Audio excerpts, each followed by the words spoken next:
الدين لنا والحق لنا والعدل لنا والكل لنا.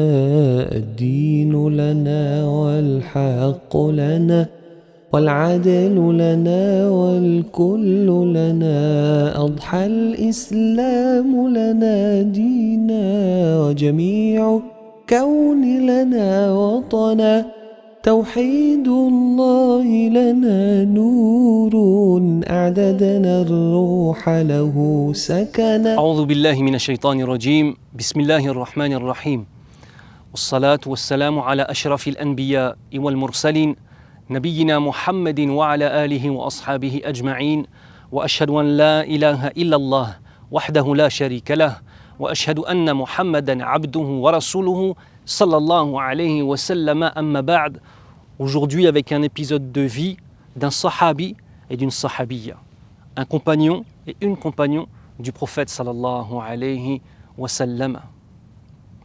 D'une part Abu Talha et d'autre part Sulaym, qui est aussi la mère de Anas ibn Malik. Attention, très important à retenir cela. Abu Talha et Sulaym radiyallahu anhuma avaient eu un fils, et ce fils, Abu Talha, l'aimait d'une façon très profonde. Vraiment, il avait un amour pour cet enfant qui était spécifique, tabarakallah. Son fils tombe malade, d'une maladie dont parfois on ne peut plus espérer la guérison. Néanmoins, s'en remettant à Allah subhanahu wa ta'ala, il continue à invoquer Allah subhanahu wa ta'ala et à demander la guérison, bien évidemment, mais préparé à accepter ce qu'Allah décide. Le temps passe, la maladie du nouveau-né s'aggrave et le père, étant triste mais satisfait du destin d'Allah subhanahu wa ta'ala, chaque soir lorsqu'il rentre, il dit à sa femme « Kayfa amsa bunayya » Comment est-ce que mon fils se porte ce soir? Jusqu'à ce qu'un jour, l'enfant meurt durant la journée pendant que le père n'est pas dans la maison. Et sa femme, connaissant l'amour profond de ce père pour son enfant, elle décide de mettre en place un stratagème qui fera en sorte, Inch'Allah, qu'il acceptera cette chose-là de façon plus facile. Elle prend le bébé, le cadavre du bébé. On parle d'une maman qui a perdu son bébé. Elle prend le cadavre du bébé, elle l'habille de la meilleure des façons, elle le remet dans le berceau et elle attend son mari. Son mari rentre et lui pose la question. Comment est-ce que mon petit garçon que j'aime se porte ce soir? Elle lui dit, il se trouve dans le plus grand des calmes et dans la plus grande des, comment dirais-je, pas des piétés, mais il se trouve dans le plus grand des calmes, ton fils. Elle n'a pas menti, car la mort, bien évidemment, est le plus grand des calmes. Elle s'était fait extrêmement belle pour lui ce soir-là. Elle s'est préparée, elle a mis ses plus beaux vêtements, elle s'est parfumée, elle lui a fait son plat préféré et elle lui dit, viens mon petit, mon Zaouji al-Aziz, viens mon mari, viens, on va manger ensemble ce soir. T'inquiète pas, ton fils est calme ce soir. Son cœur se remplit de joie et elle décide de lui donner toutes les joies possibles. Et parmi les grandes joies dans un couple, eh bien, c'est quand l'homme trouve sa femme qui s'est préparée pour lui, qui s'est fait belle pour lui. Nous, en tant qu'hommes, c'est quelque chose de très important dans nos poitrines. Il mange et elle décide il décide bien évidemment d'avoir des rapports intimes. Elle lui donne tout ce qu'il peut avoir pour être heureux, mashallah, tabarakallah.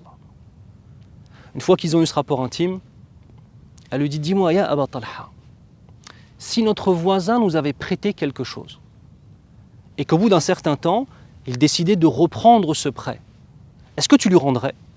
Abu Talha de lui dire, bien évidemment, il n'y a aucun doute là-dessus. Il lui dit, est-ce que tu lui rendrais ce prêt d'une façon où ton cœur serait complètement apaisé et tu n'aurais envers ce voisin aucune animosité et le fait de lui rendre ce prêt, cela même apaiserait ton cœur? Il lui dit, bien évidemment, ce n'est pas à moi, c'est à lui. Elle dit, comprends qu'Allah Azza wa Jal nous avait donné notre fils comme étant un prêt. Nous avons pu profiter de lui quelque temps. Et Allah Azza wa Jal l'a repris. Il décide d'aller voir le prophète sallallahu alayhi wa sallam. Et il lui raconte ce qui s'est passé. Le prophète sallallahu alayhi wa sallam, en entendant cela, même s'il le savait, il voit toute la valeur de cette femme. Sulaym radiyallahu anha. Vous savez, très souvent, on a ce sentiment que l'homme doit porter le foyer sur ses épaules. Effectivement, c'est vrai. Mais tous ceux et celles qui sont mariés et qui ne tentent pas de vivre dans un film hollywoodien en faisant semblant les uns envers les autres et qui connaissent la réalité, savent que nos femmes sont des guerrières, tabarakallah. Savent que nos femmes portent sur leur épaule de très nombreuses choses du foyer. Savent que si nous, en tant qu'hommes, nous devions prendre la place de nos femmes, on ne pourrait pas le supporter. Tout comme, si elles prenaient la place de notre place à nous, elles pourraient certainement ne pas le supporter. Allah Azza wa Jal a donné à nos sœurs, tabarakallah, une force très profonde. Son enfant meurt, elle le prend. Imaginez les sanglots dans lesquels elle est censée être. Mais quand arrive cela, elle n'a pas envie de se préparer pour son mari, elle n'a pas envie de faire à manger pour son mari, mais elle pense à quoi? À la stabilité de la foi de son mari. Et c'est ça les véritables couples. C'est lorsque l'homme est un renfort dans la foi de la femme et lorsque la femme est un renfort dans la foi de l'homme. Le Nabi sallallahu alayhi wa sallam convoque Aba Talha et Sulaym. Il leur dit venez me voir. Et il leur dit Barakallahu lakuma fi laylatikuma. Qu'Allah mette la baraka dans cette nuit qu'il y a eu.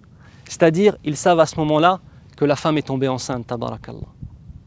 Ensuite, lorsqu'elle tombe enceinte et que la grossesse avance, elle revient voir le prophète sallallahu alayhi wa sallam et elle lui demande de faire des invocations. Il invoque, il lui dit appelez cet enfant Abdullah.